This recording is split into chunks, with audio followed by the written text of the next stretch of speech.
Ventures, and we are a firm that backs early stage technology companies that are building commercially viable, scalable models that are solving big social and environmental challenges and problems in the world, ranging from health and education to putting people back to work and clean tech and a few other categories. And we have been based in San Francisco for a number of years and recently relocated to Oakland. I live in Oakland, as does my partner, Rick Moss. And we're just really excited about what's happening in Oakland. We're excited to be part of this event. We've gotten to know Bambi and Ezra quite a bit over the years. And we just feel like it's just a very exciting time to be based here in Oakland. We feel like there's a real burgeoning startup scene starting to happen. There's a handful of VCs that are starting up here in Oakland, and we've got great opportunities. And we're just very excited to be here. And I'm excited to be emceeing the panel in the session today. It's a topic that is near and dear to my heart, and what's happening sort of with the landscape of micro VCs. We are a micro VC at Vator Ventures. We back companies pretty early. We're comfortable being the first money in, sort of genesis, seed stage, all the way up to Series A. And we operate in a similar landscape of some of the organizations that you're going to hear from today. So with that, we have 3 sessions this afternoon. The first is going to be moderated by Alistair Goldfisher, who's back today from Thomson Reuters. And he's going to be talking about the explosion of micro VCs. These are funds under typically $50 million. And he'll be introducing the panelists and talking about sort of trends and what's happening with micro VCs and where we see this whole market heading. After that, we're going to be joined by Duncan Davidson, who's a partner at Bullpen Capital, who's going to be talking a little bit about the VC landscape in a post-seed world. And then lastly, we will be joined by, I don't know the moderator yet in the last panel, but I'm sure we can have a moderator, and discussing where's the boom. There's been a boom in seed stage investing. There's been a lot of exits happening now that IPO markets have opened. But what's happening sort of in between with some of the growth stage funds that are out there. So with that, I'd like to hand it over to Alistair. Thank you very much, Wes. Great introduction. And thank you everyone for coming, and appreciate the panel coming here as well. You're welcome to sit, Rich, sorry.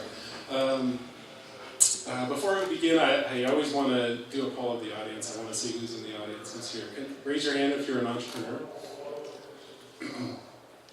Maybe about a third or so. If you're an investor of some kind, how many of you are early stage, seed stage investors?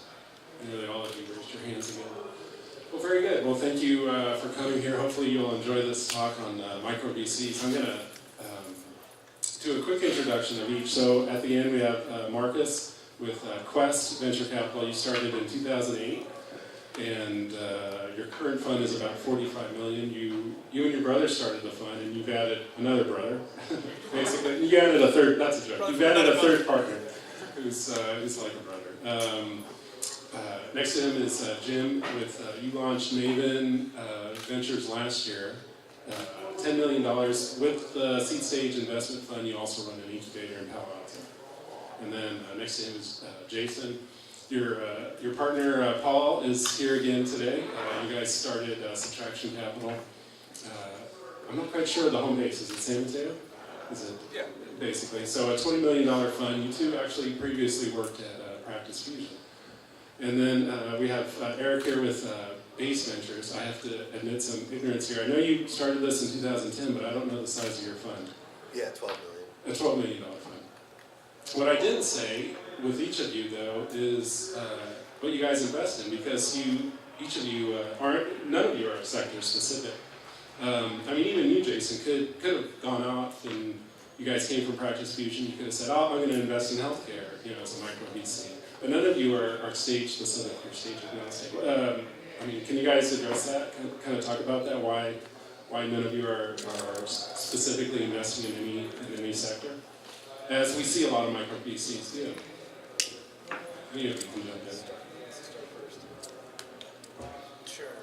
I'll pick on you if you don't. I guess I'll be the contrarian. I actually am sort of industry specific, so I'm a 100% consumer investor, and that's a little bit unique. We also have an incubator And our preference is actually to get in very, very early stage, where it could be an idea to entrepreneurs, an idea, sometimes an idea that we have that we incubate. We often bring in companies that are very low traction. And the notion of Maven and Maven Growth Labs is we help educate consumer, the entrepreneur, about how to grow the consumer base with growth hacking and hyper-growth strategies, as well as fundraising. With that said, to your point, we will also invest not only in the seed stage, but we'll do follow-on investments in the Series A, and opportunistically we'll look at Series B with companies that we have relationships with founders. We generally won't do a lot of Series Bs, so it's mostly seed and Series A. Very good. And I should point out some of your deals have been Vivo, and you were in Tango, which Alibaba just invested in. So you've had some good consumer hits. I know you're modest, so I'll say your company's for you. Marcus, I know you invested in Quick, right? Yeah, That so was a big deal. we don't specifically focus on any particular sector for a reason, and the reason is because we believe entrepreneurs and the teams that, the companies that we invest in are what we focus on. So in that sense, what we do is we look for great teams, and great teams can come in many different sectors. There are certain sectors we won't invest in, which are like healthcare or like clean tech, where the capital involved is very large. And since we are a seed Series A fund, we can't deploy like $7 or $8 million. And therefore, we're looking at companies that can get off the ground and run and prove a model within, say, maybe $1.5 million or less. So therefore, for what we're looking for just great teams. And great teams can come in many different sectors. And oftentimes, the first idea that they go out with isn't the idea that actually proves to succeed. So ultimately, the only variable we focus on is team. Yeah, what about you, Jason? You invested in HealthLoop. That's a healthcare IT company. Why weren't you sector specific? I think a lot of that has to do with where the background of Paul and I. We tend to focus on things where we see a market that is ready for some kind of disruption with software. And so, if you look at our history, we were both in fintech. Or financial-related companies back in the early 2000s when that industry was ready for disruption, and then more recently at Practice Fusion because it felt like the healthcare industry was now ready for disruption because some constellation of external factors had finally gotten to a place where that industry could take advantage of IT, and so I think that's what we tend to look for, and that's shifting over time. Right? Different industries will be ready at different times based on external factors. Do you want to address that, Eric? Yeah, so there are a lot of reasons to invest in particular sectors or verticals. And I think that one of the issues with it, however, is that if you, for instance, are media related and it happens to be there happens to be a time when there's nothing very, very interesting going on in that particular market and you've got to deploy capital. You end up, I think, making decisions about investing because you're pretty much focused on that one vertical. So, I can make an argument. I can give you a well thought out investment thesis around what I invest in and what I don't. And frankly, the people that I've seen who are focused, they always have some opportunistic decisions and opportunistic companies that they've invested in as well. So they don't necessarily follow that pattern anyway. And you can, frankly, my answer is I ditto to what Marcus just said about entrepreneurs, and maybe I would just add a few other verticals that I don't particularly care for, like gaming, for instance, but by and large, it's the same answer. Okay, well, we have seen a few other micro VCs that are sector specific, but speaking of other micro VCs, there are a ton of others. I think you were saying to me, Marcus, quoting, who are you quoting? Chris Dubas, the limited partner, who says that there's some 200 funds of this general size below $50 million. How do you guys separate yourselves from the pack? Whether you're trying to lure entrepreneurs or whether you're trying to gain investments from LPs, how do you guys differentiate yourselves from the pack? Look for LPs outside of California.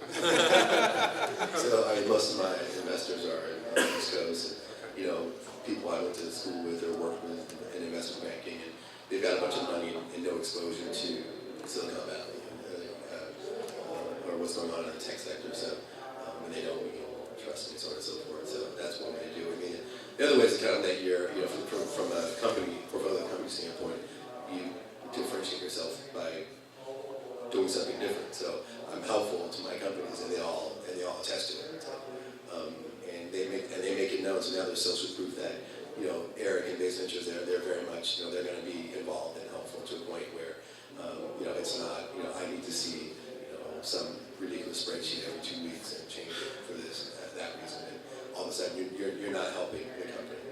You're becoming more of a burden than anything else. I think I would echo that second part, especially.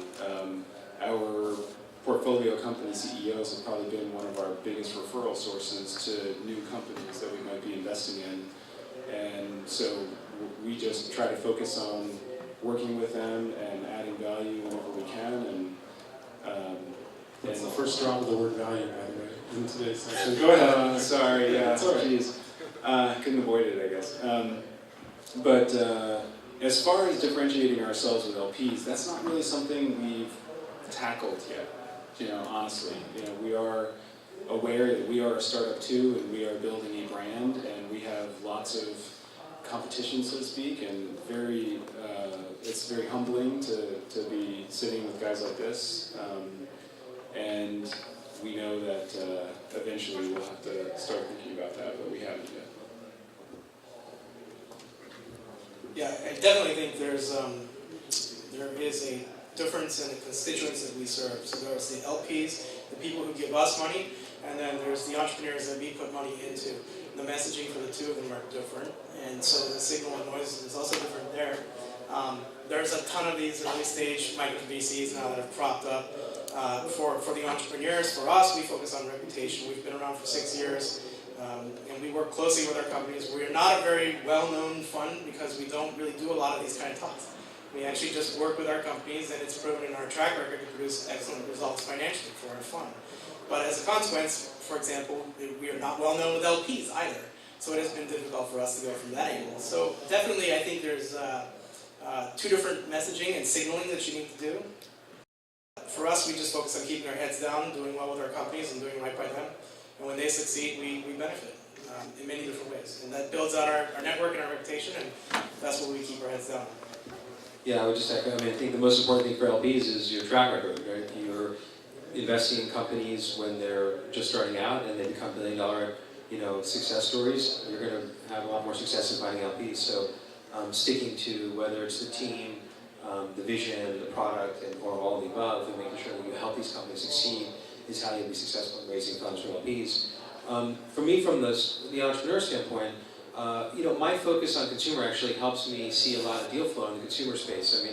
I've been fortunate to work with 3 companies that have had billion-dollar exits or valuations, and so hopefully the next Snapchats in the world are going to say, at least let's talk to Jim and Maven because he's helped build those companies from scratch and he understands all the issues we might see. I'm okay not seeing any of the enterprise or SaaS or big data companies because I really can't help them. But if you're building a consumer company, I can really help you succeed and I can help you avoid all the issues that I as an entrepreneur and I as an investor have seen. And so that's kind of my little bit of competitive advantage over others who are looking to invest in companies in the consumer space. Is one of the reasons why I stick to that sector. That's great. I made a jab that Jason said the word value, but well, first of all, you guys, before the session is over, you have to find a way to disagree with one another on something. But I made a joke about you guys adding value, but talk about, can someone address that? Is a seed stage investor better equipped to add value to a portfolio company than, say, an early stage, than, say, an institutional investor who, what is the value you guys bring? Is it just money? What, can you do a better job than the institutional guys, Marcus? We're basically psychiatrists. Seriously? Coaches. Without the degree? Yeah, we sit there, we walk them through, the CEO job is one of the most loneliest positions in the world. Essentially, you have to give all the success to your employees, and you have to take all the blame yourself. You can't really express yourself to anyone all the time. The only people you can do it to is your investors, and that's if you have a good relationship with those investors. And so for a seed investor, one of the critical things that they need to do successfully is connect with the entrepreneur that they're investing in and build a strong foundation and relationship. And that's where a lot of the value add comes from. It's just a confidant, somebody you can talk to and share that, hey, shit is really going bad at my company. I need help. I'm drowning. One of the famous phrases is, entrepreneurs are ducks. Very well composed and poised on top, but down below, they're like this, to keep afloat from sinking. So, it's very difficult to be an entrepreneur, as many of you know. I saw a lot of you guys on this side. And for the investor, their primary role is just to be their confidant. But outside of that, they obviously provide technical skills, they also provide connections, and your seed guys need to be your best friend ever. And you need to rely on them. They're an extension of your toolkit and resources. And primary thing I think that they bring the most value to is actually being somebody who you can have an honest relationship with and share everything that's going good and bad. That's where we pride ourselves, is when people call us first with the bad things and the good things, because they know we're going to be there to help them solve it. Yeah, I think, your investors are going to be helpful at every stage. So I wouldn't say that a seed investor is more helpful than a later stage investor or someone who's going to be serving on your board. But I agree with Marcus said, our particular area of help is in that early formation stage when things are, life and death decisions. And you need to have someone you can rely on.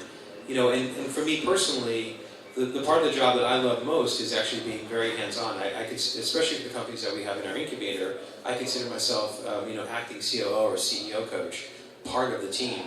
I want to get hands-on and understand the business and be as helpful as I can, how to grow the consumer base. And, that's not necessarily the job of a later stage investor. Right, do you all view yourselves as hands-on? I can disagree with him for a little bit. Okay, I absolutely think the seed and Series A investor, mostly the seed investor, is probably your most important investor to choose. And that's because the beginning is a super delicate thing. And if you choose the wrong investor very early on, they guarantee fuck your thing up. And you're putting your life into this. And if you get a Series A investor who is more checked out, you can't really build that relationship and trust with them. The seed investor, on the other hand, will hold your hand. And it's in their nature to know that everything is fragile and will break. And so they're not as scared. But the Series A and the B guys, they're working off of your optimized numbers and trying to optimize the business rather than hack the business model. So they're scared. And if you mess things up, their solution is toss you out and find somebody else. So I think your seed investor is the most important investor you'll choose. Okay, I was waiting for a comment. It looked like you were going to say something. But,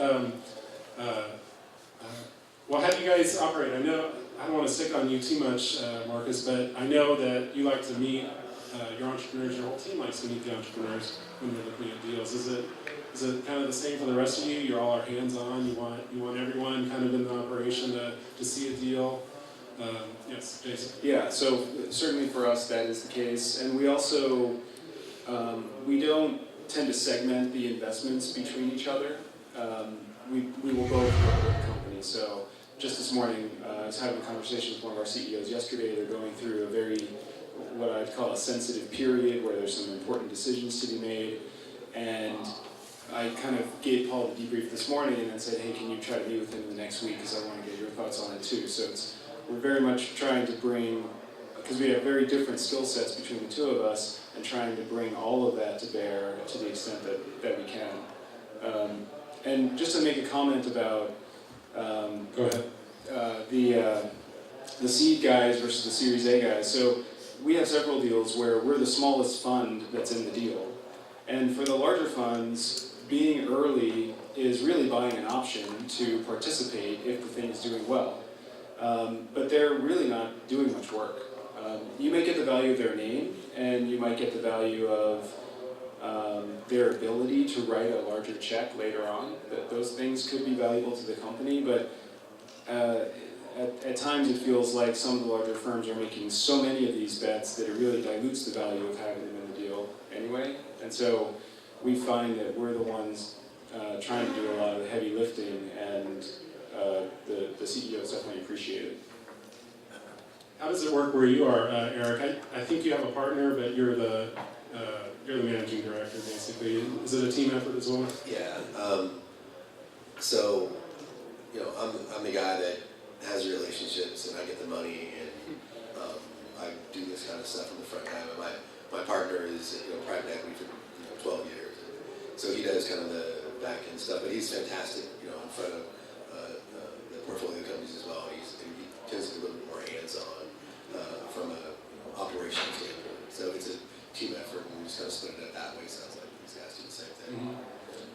I want to be mindful of time. I disagree, Eric. Oh, do you? Yeah, just say it. Just say it.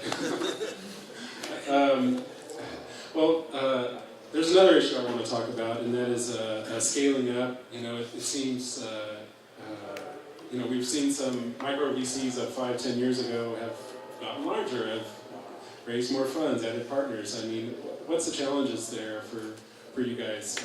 I mean, Marcus, your firm's a bit older, but you know, the rest, well, and yours is 4 years old, Eric, but the rest of you, you know, Jason and Jim here, you guys are more recently launched. I mean, what's the challenges there? And, you know, do you see yourself scaling up, or do you not want to do that? What's the plan there? For us, I think we probably will wind up with a second fund that is larger than the first fund, and it does feel like if we had a little bit more firepower, we could have more fun with what we're doing. So I think there are some cases where we really believe in a team, we really believe in the market they're going after, everything's really well positioned, and if we had the firepower to fund it more ourselves, we could save them a lot of time from going out and having a fundraise and things like that. Now, there's some good validation you can get from the marketplace and good information you can get going through that process, but at times it's also a significant drain on what's going on. And so it feels like if we had a larger fund, we could make more of a stand in certain cases where we really believe in something. Yeah, and so, you know, the idea is similar. We went out with a sub $10 million fund for the first one to invest over about 2 years. And frankly, we is me. I'm the sole GP. And the idea would be to have another general partner. For anyone who's thinking about doing their own fund one day, a lot of the LPs think of the funds like we, investors, think of startups. And most of the LPs, especially the ones who are looking to invest, you know, or put into your fund, you know, millions of dollars, would like to see 2 or 3 partners. I mean, for good reason. Let's say something happens to the sole GP. That's a problem for their investment. Just like we like to invest in companies that have 2 or 3 folks as a founding team, for good reason. Their success track record of multiple founders is better. So, you know, there's a lot of strategy, but one of the other things to consider is also the way that general partners pay themselves is through the 2% fee or carry. I'm sorry, not the carry, but 2% fee on the overall amount. So if you have a $10 million fund versus a $50 million fund, you obviously are going to have a larger management fee with more money. So that, you know, some of that dictates how much you want to raise and how many partners you want to have. For me, for my first fund, I don't have a management fee, so I only make money if my companies are successful. So I'm fully aligned with the LPs in that respect. That's not the traditional way that venture firms work. Generally, venture firms, you take a management fee for your salary and then carry. And a lot of it, frankly, isn't salary. Most of us put that money right back in the fund. So we're usually all fully aligned. What does a larger fund mean? You guys will invest in more deals? I guess what I'm driving at is, you know, do you have a fear of missing out on any deals because of the size of your fund or because of the size of your partnership? FOMO. I'm back on that thing again, for those of you who were here yesterday. So we're judged by home runs, not by strikeouts, right? So it doesn't matter if the deals that I invest in go to 0. It only matters that I get a few home runs, or at least that's what people remember, and that returns the fund, and that's what's interesting or most important, I think, for the fund from that standpoint. So, you know, yeah, we're going by definition, you're going to miss out unless you're, you know, Ron Collins or you don't miss anything. But so you're going to miss out on some deals, and that's okay because theoretically, you know, some will hit it. So that's, I mean, it's the nature of the beast. Well, journalists like to focus on the strikeouts sometimes. I'll just make a quick comment on one of your point questions. Would we do more deals? For us particularly, I don't think so. I think we would wind up doing larger investments. Yeah, so we have scaled. We went from a $20 million fund to a $45 million fund. We added a new partner, and that was a difficult process, but in the sense that for us it worked out well because he's, I think you mentioned, you know, a brother from another mother. So that's the only way that it can actually work is if you have somebody who's you're very close to. So scaling in venture is very difficult. Scaling and staying in the same stage investing is even more difficult because you're deploying more capital into roughly the same amount of deal flow that you're getting, and therefore you're actually compromising on your quality. and what you would normally make or not make investment-wise. So, yes, it's a very difficult thing to do, but I actually think venture needs to evolve. And I'm not going to get into it too much here, but essentially I think stages seed and A and B eventually should start to blend into one, where it becomes a life stage, life of the company investment fund. So Andreessen has already started to demonstrate some of this. Despite the fact that they're entering into more seed stuff, they're also doing the entire life cycle. And I think that's how we're going to see things continue to evolve, and that's how you will see things scale more naturally. Are there any questions from the audience? Don't be shy. Yes, sir.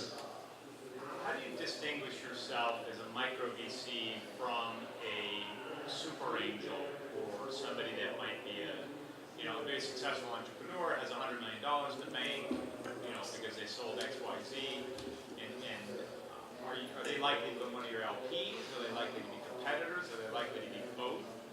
And how do you, in the marketplace, distinguish yourself from those? Because those would normally be the first call, right? I mean, normally the first call is going to be to go to that, gee, that guy who just sold Zappos and made X amount of money, I'm going to go call him because he must know all about e-commerce. How do you think about those guys as competitors in the market? Can I repeat that and maybe add to it? So the question was, how do you differentiate yourself from super angels, micro VCs versus super angels? I'd like to add to that there's a number of incubators and accelerators that maybe that might be the first place an entrepreneur goes to, not necessarily one of you guys, but I don't know. Does anyone want to address that? How do you? A micro VC is more of a LP kind of you raise money from an outside. A super angel is one who's kind of transitioning from their own money to maybe someone who's raising LP money. I think is the general definition, but it's not hard, fast rules. Go ahead. Yeah, I think the line between those two is somewhat blurry. If you've been a successful entrepreneur and you've amassed some amount of capital and you're your own LP and you're your own GP, are you a fund? You're kind of a fund, and so it feels like I don't necessarily see them as competition. I think it's just another investor in the ecosystem that can add a lot of value to the right company. There were a lot of questions. Yeah. No, thank you for the question. No, that addressed it. I think you pinpointed that you don't view them as competition. You kind of work together. Right. Yeah, go ahead. And from a practical standpoint, it's exactly what's happening. So I have LPs in my fund in Maven who are exactly those people. In fact, some of them I've worked with in the past and helped them make that kind of money. So they're happy to invest in me as the person who's sourcing these deals. I'm happy to bring them back in. Not only are they investing through Maven, but I'll say, this is a great company, you could be helpful, I think you'd enjoy working with this team, why don't you invest on your own? In addition to what we're putting in, our typical check size is about $250,000, say a general seed round will be $1 million or $1.5 million. I'm happy for them to come in for another $200,000 on top of that if they'd like to, or $50,000, however much they want to invest. So there's a nice ecosystem that's happening there. And so, in some ways, we're not really competition, we're really cooperating with each other. Yeah, I think you definitely, for us, we definitely work with super angels and invest with super angels. I originally kind of started off more as a super angel and then blended into a proper LP-based fund with Fund 2. So I was actually probably one of the last of the super angels from an earlier period. But anyhow, what I think is unique about the whole process, though, is that super angels are more individuals that are investing their own capital on their spare time. Micro VCs that are funds that are proper funds set up and structured as LP-based funds are working on it full-time. And so they tend to also run and operate deal.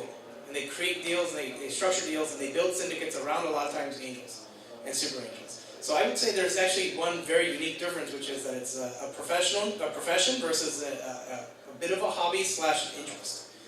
And sometimes you'll find people who turn their hobbies into their professions, but for the most part they're doing it as a side project. And so oftentimes the way deals get structured is that these super angels are fulfilling a particular need, but not necessarily carrying the boat.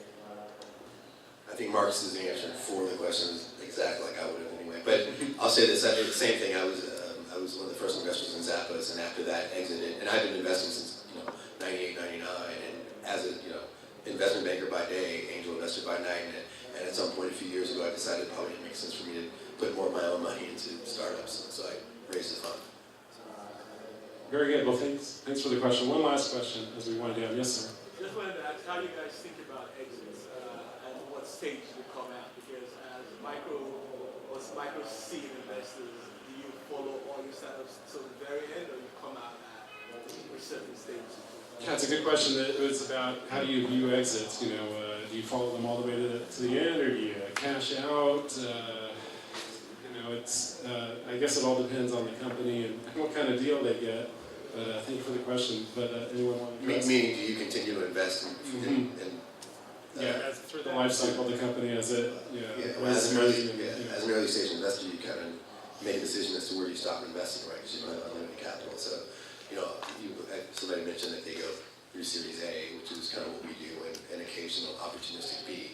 But by and large, I don't sell it to the secondary market. There's a market out there that will buy, shares of companies that I'm in prior to. But I invest in a company that I believe in, so I want to go all the way to the end and make as much money as possible. We kind of actually have a rule of thumb as to when we typically end up stopping our follow-on investments. We'll do as much as we can up until the pre-money valuation hits roughly the size of our fund. And that's usually the ratio that we have found to be the most efficient deployment of our capital into new investments. Because our role is to find new investments, not necessarily just pour more money into it. And that's where we get the best value. So from that sense, for our first fund, whenever anything hit about 20 million pre-money, we were very much questioning whether we should make that investment or if we should be looking for other deals to put that capital into. As far as thinking about exits, we don't actually think about them all that much. And now our fund is somewhat younger than these guys, but we don't really wake up in the morning and think about exits. We just think about how do we build an important company, because if it's an important company, it'll be a valuable company, and that's what we try to do. I disagree. And just building on that, what I've found in starting these companies and investing in these companies, it's just as much work working at or building a company that exits for 10 million as $1 billion, believe it or not. So all the companies that we look at Maven, I have to believe have a vision that's worth fighting for, that's something important to bring into this world, that could be $1 billion business, right? So every single company, we're looking for that kind of exit. Even though we're micro VCs, I think we generally think like that. Now, there are, by the way, a lot of some VC firms and micro VC firms and incubators that will have a different strategy. They're happy with singles and doubles, right? Their strategy is to do a lot of, $20, $30, $40 million quick exits, and they kind of accumulate that. That's not how we think about it. And we also generally stick with the, seed, Series A, and maybe Series B. Although there is a lot of value, and you hear a lot of larger venture firms saying, put as much money to work in the winners as you can, right? So if you have the next Google or Snapchat, you just keep funding that as much as you can. I think with the funds that we have, we can't necessarily do that with the micro VCs. You've mentioned Snapchat twice. Are you an investor? No. Wish I was. Okay. Well, with that, we've run out of time. I think we can all agree that this was educational, and it was. I found it a great value. Thanks so much, guys. Please give them a hand, and thank you, everyone.